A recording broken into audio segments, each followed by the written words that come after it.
마가복음 11장 1절부터 7절 말씀 보겠습니다.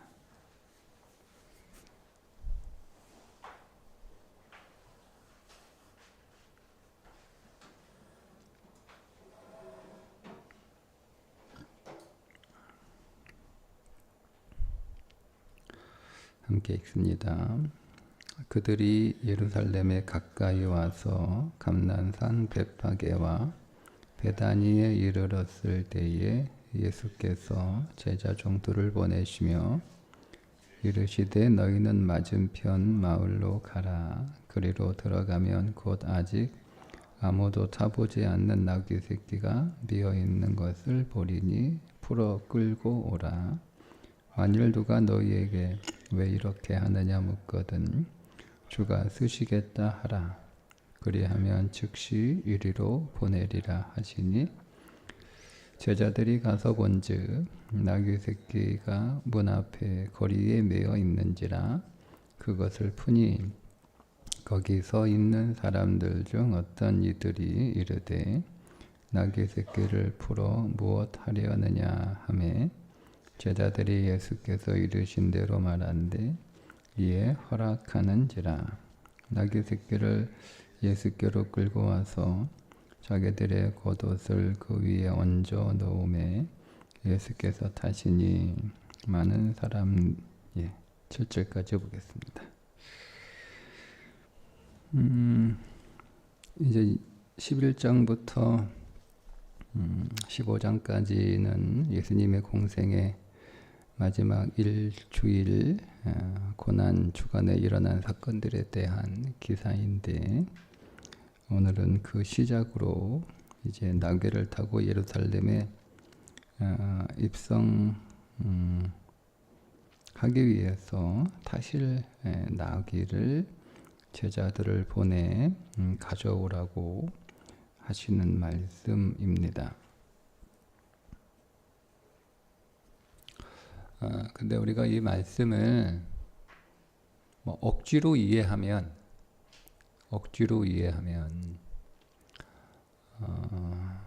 주님이 쓰시겠다고 해서 그 나귀의 주인이 순순히 나귀를 내놓았구나. 저는 이게 억지로 해석하는 거라고 생각을 합니다. 그냥 우리 상식으로 해석을 하면 나귀의 주인이 예수님에 관해서 소문을 들어서 알았는지 아니면 그 사전에 예수님이 제자들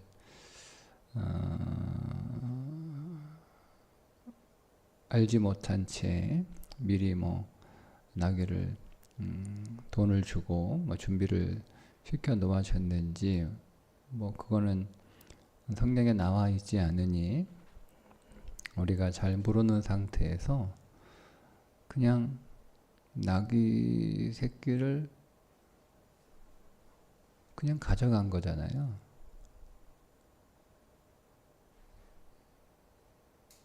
그냥 그렇지 않나요? 저만 그렇게 생각되나요? 그냥 가져간 거 아니에요? 주가 쓰시겠다. 그래 그럼 가져가라. 그러니까 이게 안 맞는 거예요. 제가 보기에는 이 상황이 안 맞는 거예요. 제가 여러분 집에 가가지고 하나 가져가는데 그 목사님 그거 왜 가져가요? 하나님이 쓰시겠대. 그러면 여러분 내놓으실 수 있어요? 이거 그렇게 이해가 되면 여러분 그렇게 하셔야 되는 거예요. 그렇게 하셔야 되는 거예요. 여러분한테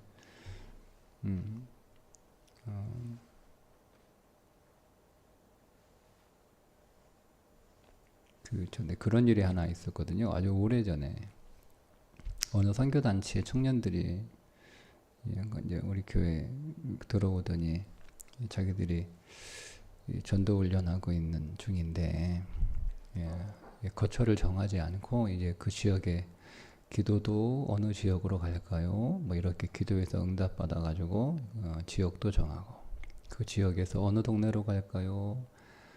이렇게 해서 기도 받아서 응답 받아가지고 그 동네로 가고 오늘은 어느 교회가 가서 잘까요?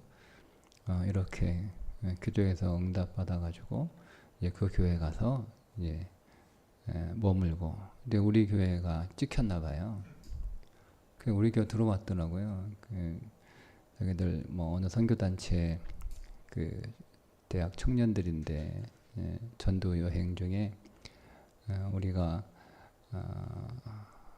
사역할 전도할 지역과 그 전도를 하면서 머물 교회를 하나님 앞에 물었는데 하나님이 대구제일교회로 가라고 해서 왔다 이렇게 얘기를 하더라고요. 그 제가 대답이 나는 못 들었는데 그 하나님이 너희들한테 얘기했으면 나한테도 얘기해야 되는 게 맞는 거 아니냐. 그렇지 않나요? 그 나는 못 들었는데 너희들 다시 한번 이렇게 물어봐라. 그렇게 하고 그냥 머물게 했어요. 그게 신앙이라고 생각하지는 않거든요. 그게 뭐가 달라요? 그게 어릴 때부터 그런 거나 배우고 있는 거예요. 제가 여러분들한테 이번에 하나님께 기도했는데 하나님이 이 일을 위해서 나에게 응답을 주시고 비전을 주셨는데 여러분 헌금해야 된다. 하나님이 응답하신 거다. 그렇게 얘기하는 거 여러분 이게 맞습니까? 저는 그런 신앙은 조금 우리가 경계해야 될 신앙입니다. 근데 이 구절이 그렇게 이용될 수 있는 구절이거든요. 잘못 이해하면. 그러니까 우리 질문을 해야 되는 거예요. 예수님이 그 나귀 주인에게서 나귀를 강탈하지는 않으셨을 거 아니에요. 그죠? 그러면 예수님의 영적 권위로, 신적 권위로 그 주인이 압도가 돼서 순순히 내놓았다? 하나님이 신적 권위를 그렇게 쓰시는 분은 아니잖아요. 하나님의 영적 권위로 그 사람을 치유하고 회복하고 문제를 해결하고 구원하시는 일에는 그 영적 권위를, 신적 권위를 사용하시지만 어떤 소유를 가져가실 때 그 신적 권위를 쓰신 적이 있나요? 그런 적은 없어요. 하나님이 정말 내 삶을 쓰시겠다 하면 정말 말할 수 없는 영광이죠. 그런데 이 나귀 주인이 한밤에 천사를 통해서 환상을 보았는지 아니면 기도하던 중에 응답을 받았는지는 모르겠으나 그러나 그건 이제 우리가 상상하는 거니까 성경을 우리가 상상력으로 해석할 수는 없으니까. 근데 이 장면을 아주 잘 해석해주는 성경 밖에 이스라엘의 전승이 하나 있어요. 그럼 여러분 그냥 참고로 한번 들어보세요.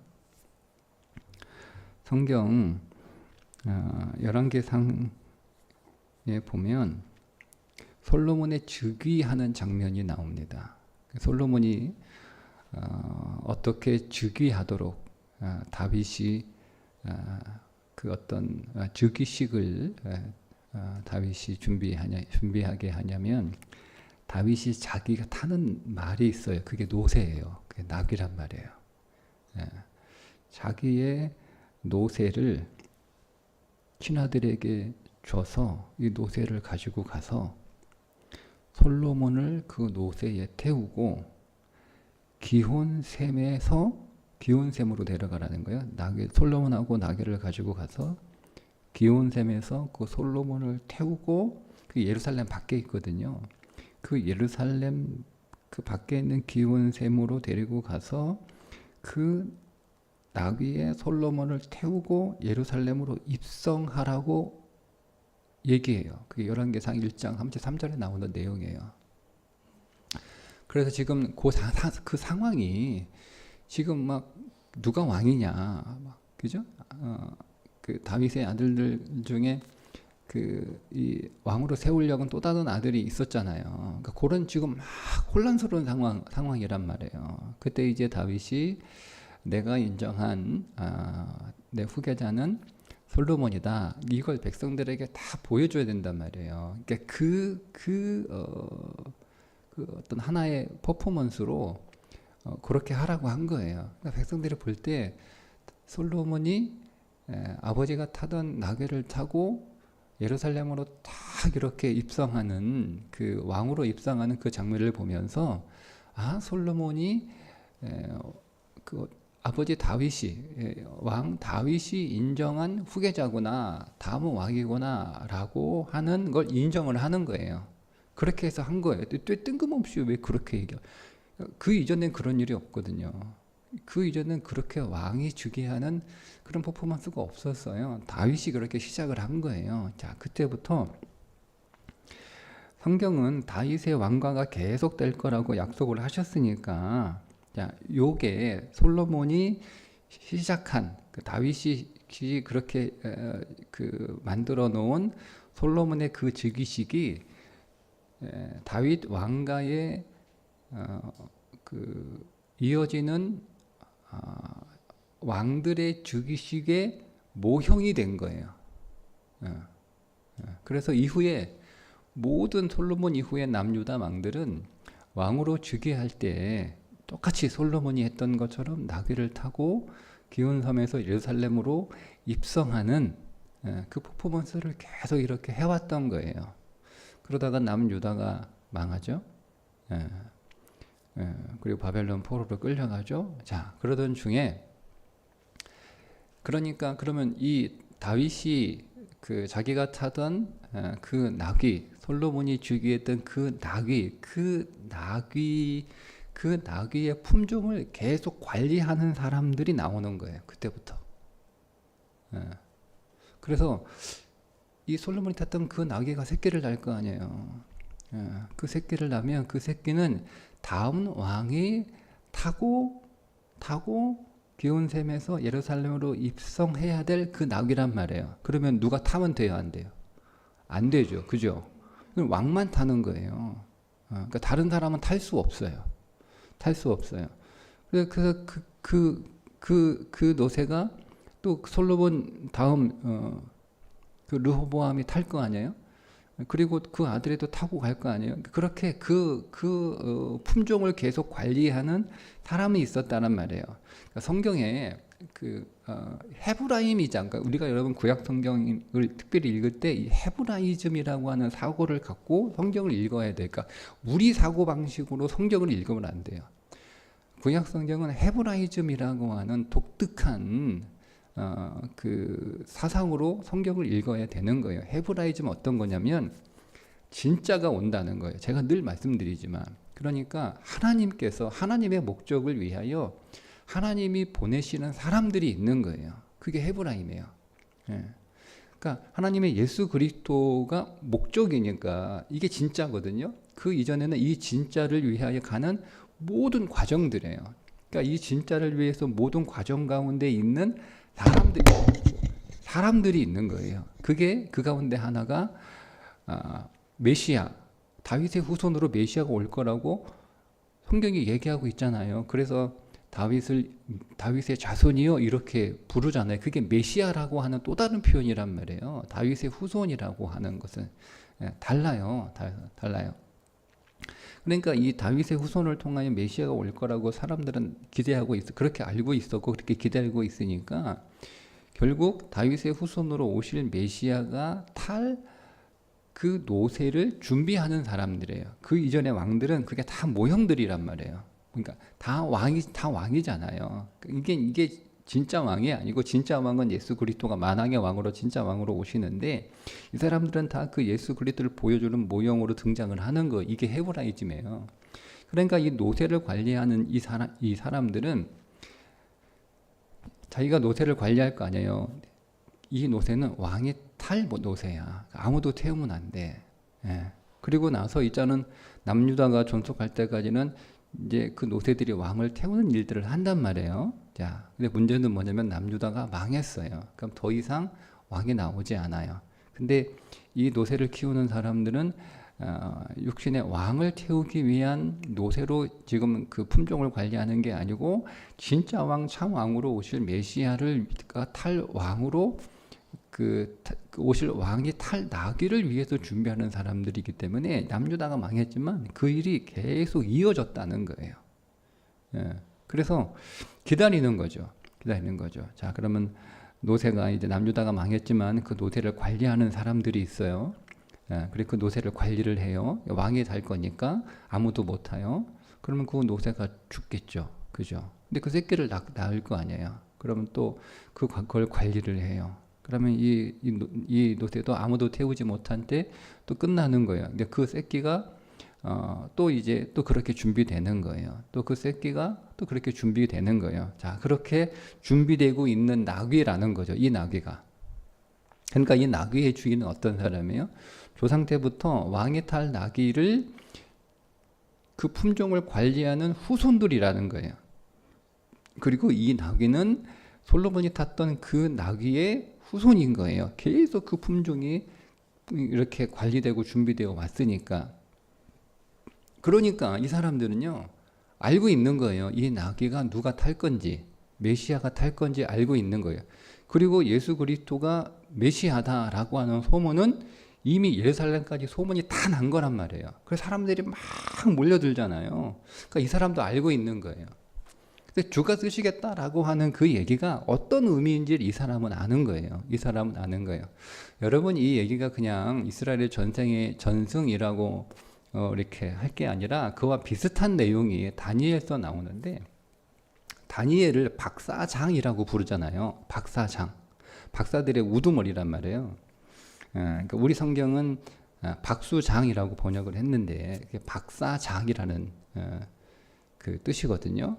그래서 그 다니엘이 뭐라고 얘기하면 많은 사람들을 하나님께로 인도하는 자는 하늘의 별처럼 빛날 것이다 라고 하는 예언을 해요. 그때부터 이제 이게 많은 사람들을 하나님께로 인도하는 자가 누구예요? 그게 예수 그리스도, 그 메시아거든요. 그 메시아의 등장을 하늘의 별이 알린다라고 하는 걸 다니엘이 얘기를 한 거란 말이에요. 그래서 이게 박사장이니까 그의 모든 그 후계 그 제자들이, 그 모든 박사들이 그 가운데 어떤 박사들이 하늘의 별을 연구하면서 메시아가 올 것을 기다리던 그것을 박사들이 있었단 말이에요. 그게 동방 박사예요. 그러니까 근거가 있는 이야기란 말이에요. 자, 그러면 이 노새의 주인이 메시아가 오셔서 메시아가 타고 예루살렘으로 왕으로 입성할 그분을 기다리고 있고, 그리고 그분이 타실 노새를 준비하고 있던 사람이라면 와가지고 예수님의 제자들이 와서 주인이 쓰시겠다라고 얘기했을 때 그들이 선뜻 내놓은 게 이해가 되잖아요. 그렇죠? 자, 그러면 이것이 어떻게 적용이 되냐면, 이게 박해받고 있는 로마 그리스도인들에게 보내는 복음서라고 제가 계속 말씀을 드립니다. 마가복음서를 읽을 때는, 모든 성경을 읽을 때는 그 성경의 1차 수신자가 누구냐를 항상 염두에 둬야 돼요. 그래야 내용을 에서 길을 잃어버리지 않아요. 그러니까 마태복음이 유대인들을 위하여, 유대인들에게 전하기 위한 복음서인 거예요. 마태복음은. 그래서 마태복음은 유대인들의 시선에서 읽어야 되는 거예요. 그러니까 마가복음은 로마에 있는 그리스도인들을 위해서 쓴 복음서예요. 그러니까 로마에서 박해받고 있는 그리스도인들의 시선에서 이 복음서를 읽어야 돼, 1차적으로. 그러면 로마에 박해받고 있는 그리스도인들은 지금 박해를 받고 있으니까, 박해를 받고 있는 상황에는 아무것도 못하는 거잖아요. 우리가 그리스도를 믿고 하나님의 부름을 받은 사람이라면 하나님의 일을 위하여, 하나님 나라를 위하여, 주를 위하여 뭔가 어떤 위대한 사명을 받은 자이고, 그 사명을 살아가는 것이 그러니까 우리의 삶의 목적이고, 그것이 우리의 삶의 비전이고, 그것이 우리의 삶의 가치이고, 그것이 오늘 우리의 삶의 기쁨인데, 박해를 받고 있는 상황이라고 하는 것은요, 그것을 하나도 못하는 상황인 거예요. 그러니까 박해가 힘든 건, 그러니까 우리가 여러분이 개념 정리를 계속 잘 하셔야 되는데, 우리의 삶이 힘든 건 내 삶이 여러 가지 환경적으로 또 어떤 상황이나 어떤 조건적으로 이렇게 뭐 힘들어서 고생하는 게 내 삶이 힘든 게 아니고요. 내가 본래 살아야 될 하나님의 내게 주신 삶의 그 사명을 살지 못하는 게, 그게 오늘 우리 인생의 가장 큰 불행이고 비극이고 아픔인 거예요. 단순히 내가 뭐가 없어, 뭐 하고 싶은 걸 못해, 원하는 걸 내가 얻지 못해, 이게 우리 인생의 불행이 아니고, 그러니까 로마 박해받고 있는 그리스도인들은 예수를 믿는 것 때문에 직장에서 쫓겨나고 재산도 잃어버리고 사업 거래처도 끊기고 가난해지고 친구들부터 외면당하고 친족들로부터 동네에서 쫓겨나고 하는 게, 그게 그들의 인생의 고통이 아니고, 예수를 믿을 때는 그들에게 성령 안에서 주어진 그들의 삶의 가치가 바뀐 건데, 그 삶을 살아가기를 부푼 꿈을 안고 시작을 했는데, 그 삶을 박해받으니까 전혀 못하는 게, 그게 그들의 고통이었단 말이에요, 본질적으로. 자, 그런 그들에게 여러분, 이 말씀은 굉장한 소망이 되는 거예요. 보세요. 시드기야 왕까지는 그 솔로몬이 탔던 왕의 노새가 사용이 됐잖아요. 그죠? 그 히드기야까지는 그래도 괜찮았잖아요. 가치가 있는 거잖아요. 내가 그 노새, 솔로몬이 탔던 그 다윗의 노새의 품종을 잘 이렇게 관리해서 그거를 왕이 탁 타고 딱 이렇게 왕으로 등극했을 때는 자기의 그 일이 가치가 있는 거고, 그 노새도 의미 있는 거잖아요. 그러니까 그게 노새의 전부예요. 그 노새는 왕 한번 딱 태우면 가장 영광스러운 노새가 되는 거예요. 문제는 뭐냐면 히드기야 이후에 남유다가 망하고 왕들이 나오지 않는 거예요. 근데 노새는 계속 관리되고 있었던 거예요. 그러면 그 노새들은 왕이 타기만을 기다리면서 그렇게 관리되고, 그것을 관리했던 관리자가 있는데, 그 사람들은 왕을 태우지 못하고 관리자도 죽고 노새도 죽고, 그죠? 그 다음 노새도, 그 다음 관리자도 왕을 한번 태우고 죽어야 되는데, 왕을 태울 노새로 준비만 하고 관리만 하다가 그러다가 죽고, 또 그러다가 죽고, 또 그러다가 죽고, 그러다가 죽고 하다가 드디어 오늘 마가복음 11장에 벳박의 오늘 마을에 있는 그 노새가 왕이 타기만을 기다리며 아무도 태우지 않은 그 노새로 관리되고 있었고, 그 주인은 그 노새를 관리하고 있어요. 그러다가 예수 그리스도가 드디어 오셔가지고 그 노새를 가져가시는 거예요. 그게 누구 거예요? 그게 예수님 거잖아요. 이게 주가 쓰시겠다라고 하는 그 단어가, 우리는 그렇게 번역을 했는데요, 나의 것을 내가 쓰겠다, 이렇게 딱 직역해야 돼요. 나의 것이잖아요. 그죠? 그럼 이해가 되시죠? 그게 왜 주님이 내 것이라고? 왜? 주님을 위해서 준비된 거니까. 그게 주님 거잖아요. 주님 거잖아요. 이 관리자는 그걸 관리하는 사람인 거예요. 예. 물리적 소유는 이 사람의 것이지만 실질적 소유는 주님의 것. 그래서 나의 것을 내가 쓰겠다 하라, 이렇게 말씀을 하신 거란 말이에요. 그래서 이 노새는 얼마나 영광스러운 거예요. 그런데 그 앞에 메시아를 태우기 위하여 준비된 모든 노새, 메시아를 태우기 위하여 노새를 관리했던 그 모든 관리자가 비록 그 메시아를 태우지 못하고 다 끝났다 할지라도, 이 노새가 예수 그리스도 메시아를 태움으로 말미암아 그 모든 노새들은 다 예수 그리스도를 태운 노새가 되는 거예요. 이게 우리 인생을 바라보는 관점이어야 됩니다. 이게 헤브라이즘이에요. 이게 신앙관이에요. 우리는요, 우리 인생에서 다 끝내려고 그래요. 내가 쓰임 받아야 되고요, 내가 일해야 되고요, 해야 되는 거예요. 네. 그래서 내 인생 안에 주님을 위해서 쓰임 받고 하나님 나라를 위하여 가치 있는 삶을, 그런 위대한 삶을 살아가고, 그런 소망을 안고 그렇게 늘 기도하면서 그렇게 준비가 됐어요. 준비가 된 게 중요한 거예요. 준비를 했어요. 그렇게 구별되게, 아무도 타지 못하도록 오직 주님만 사용하시도록 우리 하나님 나라를 위하여만 사용되도록 그렇게 막 열심히 준비를 정말 거룩하게 철저하게 관리를 했어요. 정성을 다해서. 그런데 내가 그런 쓰임을 받지 못해요. 근데 그런 삶을 내 아들이 내 자녀들이 그거를 보고 그게 신앙을 전해주는 거예요. 그들이 이렇게 또 준비를 할 거 아니에요. 그렇게 나는 하나님 나라에 쓰임받는 그렇게 거룩하게 구별된 세상에서 사용되고 소비되고 소모되는 인생이 아니라 하나님 나라를 위하여 가치 있게 사용되는 그런 인생이다 라고 하는 것들을 배울 거 아니에요. 그런데 그렇게 위대하게 쓰임받지 못하고 그들도 그냥 그렇게 사라졌어요. 그렇게 쭉 이렇게 이어간단 말이에요. 그러다가 어느 때 그렇게 준비된 그렇게 준비된 노새 나귀를 그냥 두지 않잖아요. 메시아가 쓰시잖아요. 그렇게 준비된 믿음의 그 시간 안에 있는 모든 사람들 가운데 한 사람이 정말 주님의 그 때에 주님의 때에 주님의 역사 가운데 그 사람을 하나님이 사용하시면 그 앞에 있는 모든 선조들을 다 사용하신 거예요. 이게 믿음이에요. 그러니까 박해받는 사람들이 있어서 지금 자기들은 정말 예수 믿을 때 하나님의 쓰임을 받으려고 하는 부푼 기대를 담고 그들의 인생을 완전히 구별하여 살았단 말이에요. 완전히 이전과는 다른 인생을 살았단 말이에요.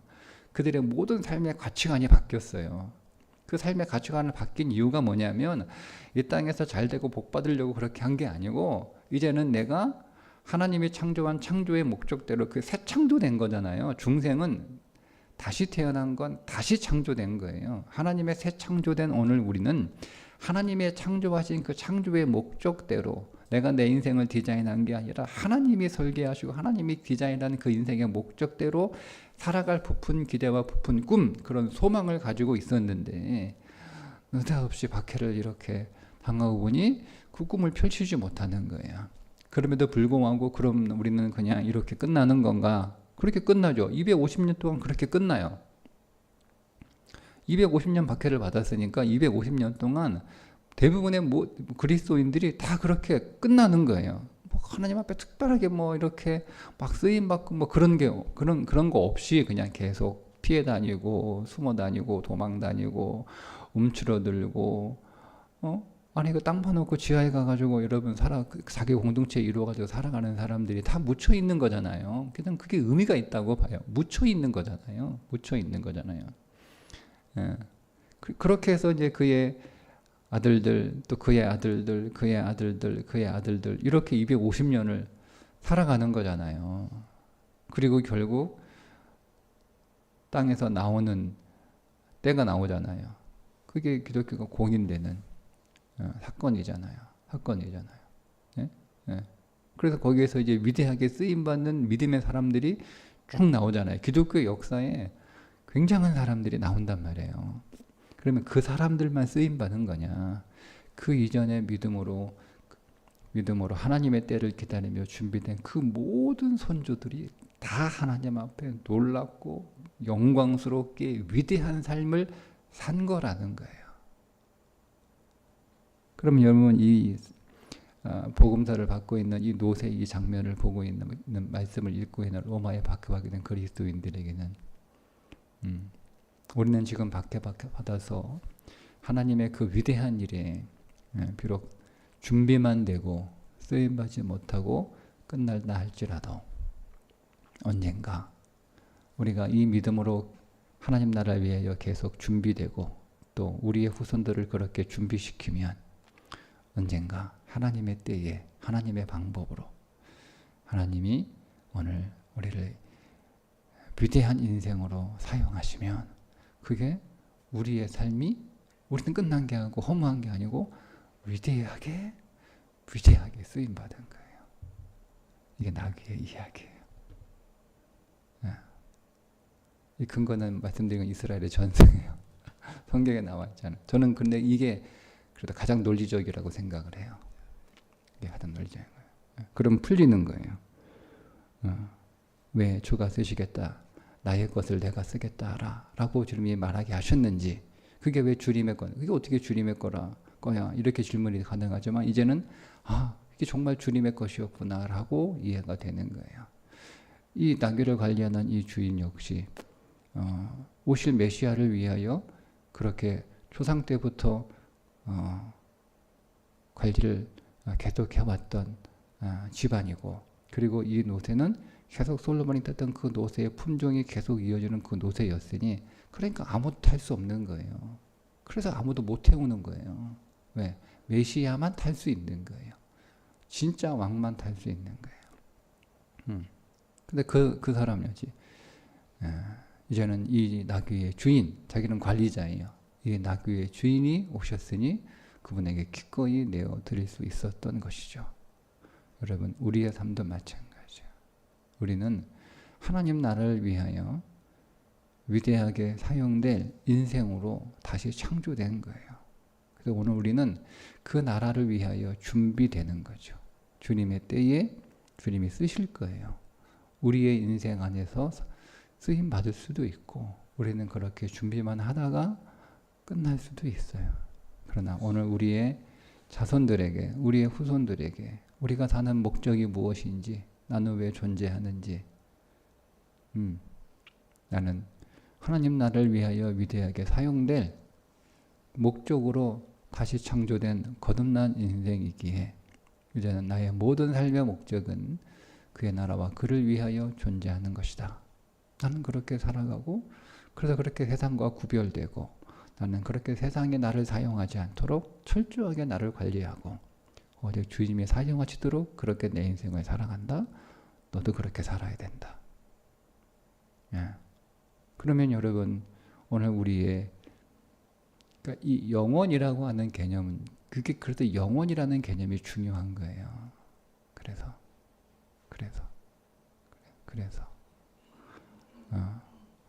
내가 쓰임 받으면 믿음으로 준비된 나의 모든 선조들이 하나님 앞에 위대하게 쓰임 받은 거예요. 우리 후손 가운데 누군가가 쓰임 받으면 믿음으로 준비한, 그 믿음이 계승된 집안이라면, 기분이라면 그 후손의 한 사람의 쓰임은 그 나까지도 쓰임을 받는 거예요. 존재가 믿음으로 계승된 거예요. 내 선조들은 그런 게 전혀 없었고, 나부터 시작하면 나만 쓰임 받은 거지만, 우리가 그 믿음 안에서 여러분 오늘 우리의 삶을 바라보면, 여러분 우리는요 무리하지 않는 거예요. 그래서 이 나귀가 꼭 이렇게 쓰임 받아야 돼. 이거 한 번도 사람도 안 태우고 철저히 얼마나 관리를 잘했겠어요. 근데 사람도 한 번도 안 태우고 그렇게 죽는 게 너무 아깝잖아요. 그러다 보니 뭔가를 하려고 하는 거예요.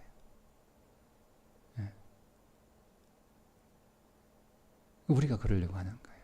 내 인생 안에서 뭔가 나타나고 드러나고 쓰임 받아야 돼요. 근데 여러분, 헤브라임은 그런 거에 전혀 영향받지 않아요. 세상 뭘 하고, 야 그건 키워봐야 그거 왕이 언제 온다고, 야 그거 아깝다, 이렇게 좋은 말을, 이렇게 좋은 노새를, 이렇게 잘 관리된 노새를 너라도 한번 타봐라, 네 아들이라도 한번 태워봐라, 그렇게. 근데 그렇지, 뭐 한번 쓰임받고 끝나야지, 너무 아깝지 않나? 이런 생각에서 오늘 우리의 삶에 우리의 인위적인 일들이 들어가게 되는 거예요. 오늘도 이 말씀 안에서 오늘 우리가 하나님 앞에 하나님께 사용되는 하나님 나라를 위하여 쓰임받는 그 노새로, 그 노새의 비전을 갖고 잘 준비되어 세상에 오늘 우리를 소비하지 않도록, 세상에 사용하지 않도록 그렇게 잘 관리되고 준비되는 그런 믿음의 그릇 될 수 있기를 주님의 이름으로 축복합니다. 기도하겠습니다. 하나님, 수백 년 동안 왕이신 예수 그리스도를 기다리며 그렇게 준비만 한 채 정작 그 일에 쓰임받지 못하고 사라졌던 많은 노새들과 그 나귀의 주인들, 하지만